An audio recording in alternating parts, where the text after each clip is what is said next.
It happens from time to time that we are shaken to the core and we quickly realize what is important in life, really important. House fires, death of loved ones, and pandemics can do that. Then for a short while, our awareness is heightened and we realize that life must be treasured, that each day is special, and that we no longer take family members and friendship and the gift of life for granted. Advent takes place at a time when there is a great battle between darkness and light. The darkness is overtaking the light. We have much less daylight these days and lots of night.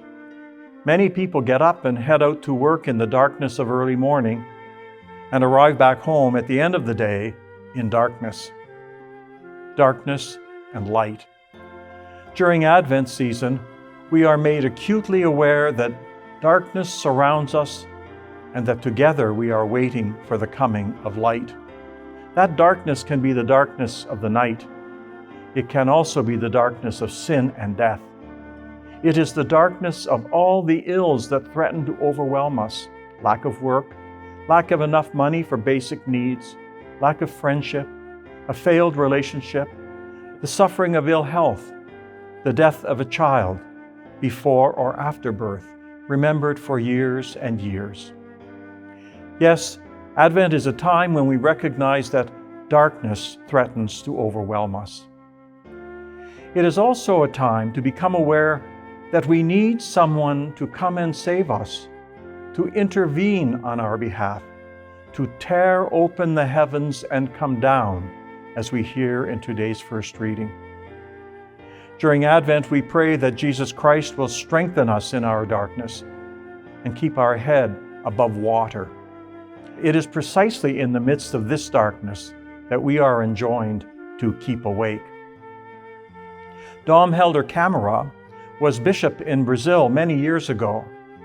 He wrote a beautiful tone poem about the darkness experienced by the poor and destitute in his diocese and called it, "It's Midnight, Lord."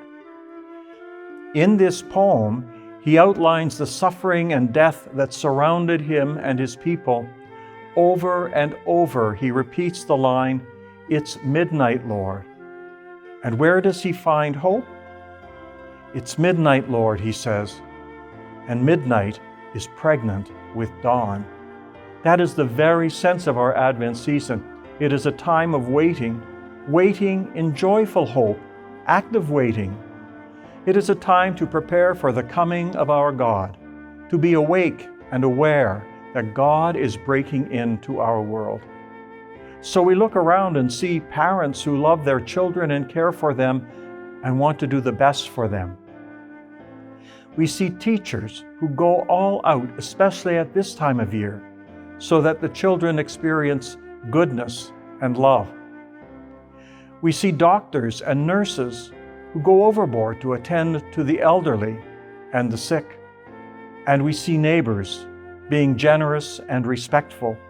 That is how we gain hope, by looking around and recognizing that in the midst of the darkness, God is still at work in our lives, in our homes, in our community, and in our world. God is at work in and through the very people who believe that God can and does work through them. If we remain awake and aware, we will experience the source of good that we witness in the world around us. Throughout this Advent season, then, keep awake and keep your eyes open to see the goodness that is in this world. During the Advent season, something wonderful happens in nature.